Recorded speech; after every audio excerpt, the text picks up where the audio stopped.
আর বন্ধুরা, আমার চ্যানেলে আমি আপনাদেরকে স্বাগত জানাই। আশা করছি ভালো আছেন, সুস্থ আছেন। আমাদের প্রত্যেক দিনের কাজগুলোকে আমরা যদি কিছুটা টিপস মেনে করি তাহলে দেখবেন কাজগুলো অনেকটাই সহজ হয়ে যাবে, নিজেদের জন্য কিছুটা হলেও সময় বাঁচিয়ে নিতে পারবো। চলুন দেখে নেওয়া যাক আজকের প্রথম টিপসটা আমি আপনাদের কাছে কি শেয়ার করি। আমাদের অনেকেরই বাড়িতে এই ধরনের স্লাইডিং জানালা রয়েছে, আর এই জানালাগুলোতে দেখবেন এতটাই নোংরা ময়লা জমে যায় যেটা সহজে আমরা হাত দিয়ে পরিষ্কার করতে পারি না। অনেকে যদি ব্রাশ দিয়ে পরিষ্কার করতে যায় সেক্ষেত্রে দেখা যায় এই জানালার একটা সাইডে নোংরাগুলো জমে থাকে, সহজে আমরা তুলতে পারি না। এই ধরনের সমস্যা যদি আপনাদের সাথেও হয়ে থাকে সেক্ষেত্রে আপনারা একটা পেজ বা পেপার নিয়ে নেবেন, এইভাবে করে জানালার মধ্যে দিয়ে একটু ভালোভাবে সেট করে নেবেন। কাজটি কিভাবে করছি সেটা ভালোভাবে দেখলেই বুঝতে পারবেন। এবার নিয়ে নেবেন একটা এই ধরনের স্ক্রাবার। কেন কি আমরা অনেকেই দেখবেন সরু ব্রাশের যদি ব্যবহার করি সেটা দিয়ে পরিষ্কার করা গেলেও সবার কাছে সব সময় ওই ব্রাশ থাকে না। তো এই স্ক্রাবার কিন্তু আমাদের প্রত্যেকেরই বাড়িতে রয়েছে। হালকাভাবে আপনারা যদি এইভাবে করে নোংরাগুলো টেনে নিতে পারেন তাহলে দেখবেন সম্পূর্ণ নোংরাটাই কিন্তু পেপারের মধ্যেই চলে আসবে।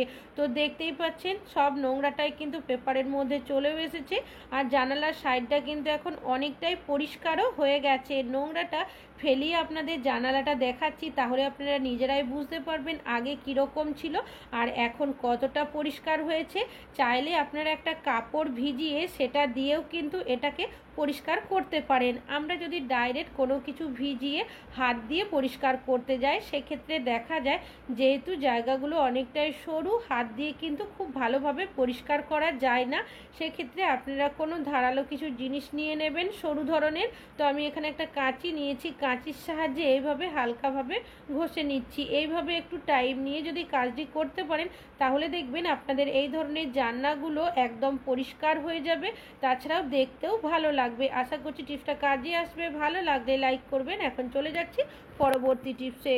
কিছুটা সাদা তেল দিয়েছি আর তেলটা কিন্তু গরম করতে বসিয়ে দিয়েছি। আমরা যখন কোনো কিছু ভাজাভাজি করি, লুচি ভাজি, পকোড়া ভাজি, সেক্ষেত্রে দেখা যায় অনেকটাই তেলের কিন্তু প্রয়োজন হয়। তাছাড়াও গরম তেল অনেক সময় হাতের মধ্যে ছিটে আসে। তো আপনারা সামান্য পরিমাণের লবণ দিয়ে দেবেন, লবণটা দিয়ে খুব ভালোভাবে তেলের সাথে মিশিয়ে দেবেন। এবার যদি আপনারা এই তেলের মধ্যে লুচি ভাজেন, পকোড়া ভাজেন, কোনো কিছু ভাজাভাজি করেন সেক্ষেত্রে কি হবে, গরম তেল হাতের মধ্যে ছিটে আসবে না। এমনকি কোনো কিছু ভাজাভাজি করলে যে অনেকটা পরিমাণে তেলের প্রয়োজন হয় সেই অনেকটা পরিমাণে তেলের কিন্তু এখানে প্রয়োজন হবে না। আশা করছি আপনাদের টিপসটা কাজে আসবে। ভালো লাগলে লাইক করবেন। এখন চলে যাচ্ছি পরবর্তী টিপসে। আমি এখানে নিয়েছি একটা কন্টেনার। আমাদের অনেকেরই বাড়িতে এই ধরনের কন্টেনার রয়েছে যেগুলো অনেক সময় আমরা ফেলে দিই বা বাড়িতে এরকমই পড়ে থাকে। তবে আপনাদের বাড়িতেও যদি এই ধরনের কন্টেনার রয়েছে, কিভাবে আপনারা এগুলো ব্যবহার করবেন চলুন দেখে নেওয়া যাক। আমি এখানে নিয়েছি রাবার ব্যান্ড। আপনারা 3 থেকে 4টে রাবার ব্যান্ড নিয়ে নেবেন। কন্টেনারের মধ্যে এইভাবে করে রাবার ব্যান্ডগুলো পরিয়ে দেবেন। কাজটি কিভাবে করছি সেটা একটু ভালোভাবে দেখলেই বুঝতে পারবেন। এটা একটা টুল তৈরি হয়ে গেল। আমরা বাসন মাজার জন্য অনেকেই দেখবেন এই ধরনের ভিম বার সাবান, স্ক্রাবারের ব্যবহার করে থাকি।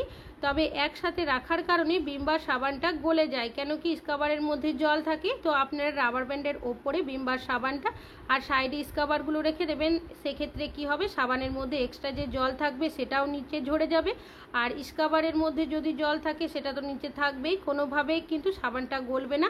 অনেক দিন আপনারা ব্যবহার করতে পারবেন। আশা করছি টিপসটা কাজে আসবে। এখন চলে যাচ্ছি পরবর্তী টিপসে। নিয়েছি একটা বেলন চাকি। রুটি বেলার জন্য আমরা কম বেশি অনেকেই বেলন চাকির ব্যবহার করে থাকি।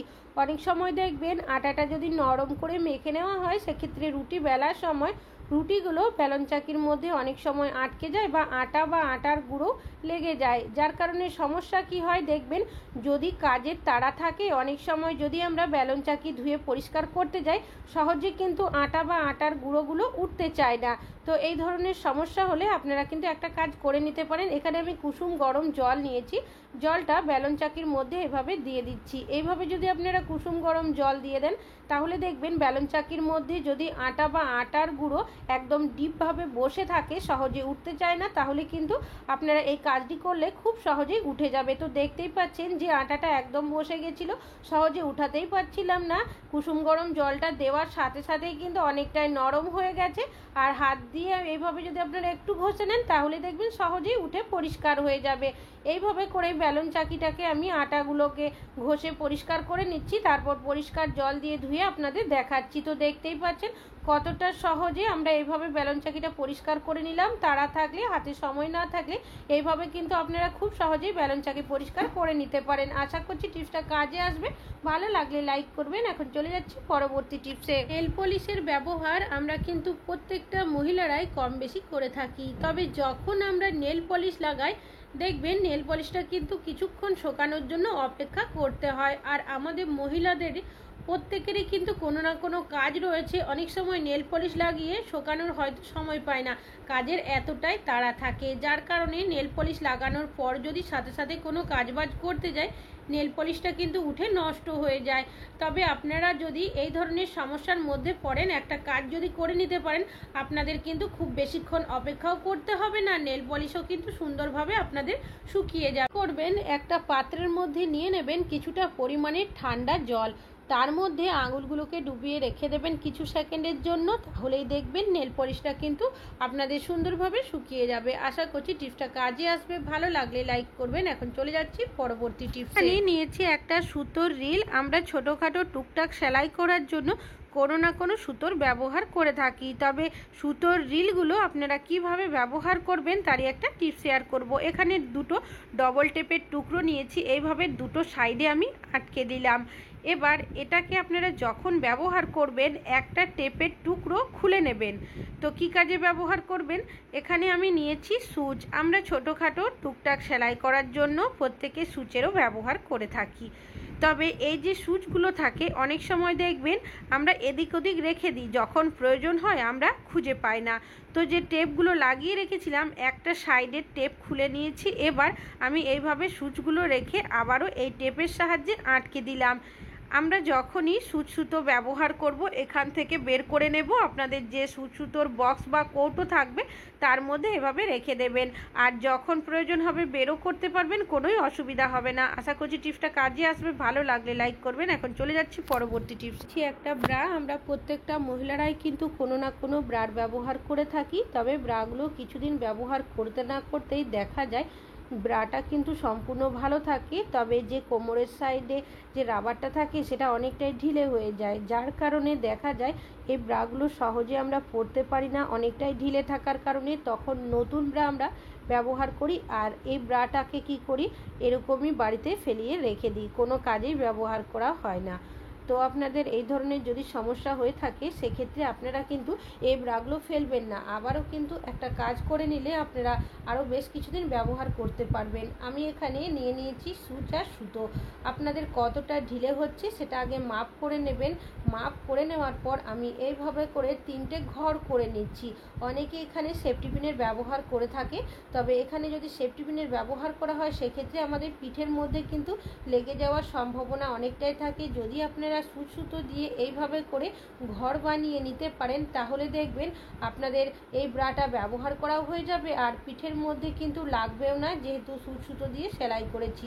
তো ঘরগুলো তুলে নিয়েছি, একটু ভালোভাবে কাজটি করবেন যাতে ছিঁড়ে না যায়। তারপর আপনারা যখনই ব্রাটা পরবেন হুকগুলোতে না লাগিয়ে আপনারা কি করবেন, এই যে ঘরটা তুলবেন সেই ঘরের মধ্যে এভাবে আটকে দেবেন, আর দেখতেই পাচ্ছেন কতটা সুন্দর আটকে রয়েছে। আশা করছি আপনাদের এই টিপসটিও কাজে আসবে। ভালো লাগলে লাইক করবেন। এখন চলে যাচ্ছি পরবর্তী টিপসে। নিয়েছি বেশ কিছুটা পেঁয়াজ কুচি, নিয়েছি আদার টুকরো, নিয়েছি কিছুটা রসুনের কোয়া, আর নিয়েছি টমেটো কুচি, আর নিয়েছি কিছুটা লঙ্কা। আমরা মশলা পেস্ট করার জন্য প্রত্যেকেই মিক্সারের বা শিলনোড়ার ব্যবহার করে থাকি, তবে এখন দেখবেন অনেকে চাকরি সূত্রে বা পড়াশুনোর সূত্রে বাইরে থাকে, তাদের কাছে দেখা যায় হয়তো মিক্সার নেই বা শিলনোড়াও নেই, সেক্ষেত্রে দেখা যায় মশলার পেস্ট করতে অনেকটাই সমস্যা হয়। তো আপনারা একটা কৌটো বা এই ধরনের কোনো না কোনো কন্টেনারের ব্যবহার করতে পারেন। তো কিভাবে ব্যবহার করবেন, এই যে মশলাগুলো রেডি করেছি সেগুলো কিন্তু আগেই আমি ভালো করে জল দিয়ে ধুয়ে নিয়েছিলাম। আপনাদের যতটা মশলার প্রয়োজন আপনারা কিন্তু পরিমাণ মতো মশলা এখানে দিয়ে দিতে পারেন। লঙ্কার বোটাগুলোকে আমি ছাড়িয়ে নিয়েছি। এবার নিয়ে নিয়েছি এখানে বেলন। আপনাদের হাতের কাছে যদি বেলন না থাকে সেক্ষেত্রে একটা ছোট লাঠিরও ব্যবহার করতে পারেন, তবে আগে একটু ভালো করে ধুয়ে নেবেন। বেলনটা দিয়ে আপনারা এইভাবে করে কিছু সেকেন্ড যদি আঘাত করতে থাকেন তাহলেই দেখবেন এই মশলাটা কিন্তু আস্তে আস্তে পেস্ট হতে শুরু করবে। তো দেখতেই পাচ্ছেন আমার মশলা কিন্তু পেস্ট করা হয়ে গেছে। একদম মিহি কিন্তু হবে না, মিক্সার বা শিলনোড়ার মতো, তবে কাজ চালানোর মতো কিন্তু হয়ে যাবে। তবে আমি এইভাবে মশলা পেস্ট করছি বলেই যে আপনাদেরও করতে হবে তা কিন্তু নয়। হাতের কাছে যদি শিলনোড়া, বেলন চাকি কোনো কিছুই না থাকে সেক্ষেত্রে কিন্তু আপনারা এইভাবে সহজেই মশলাটা পেস্ট করে নিতে পারবেন।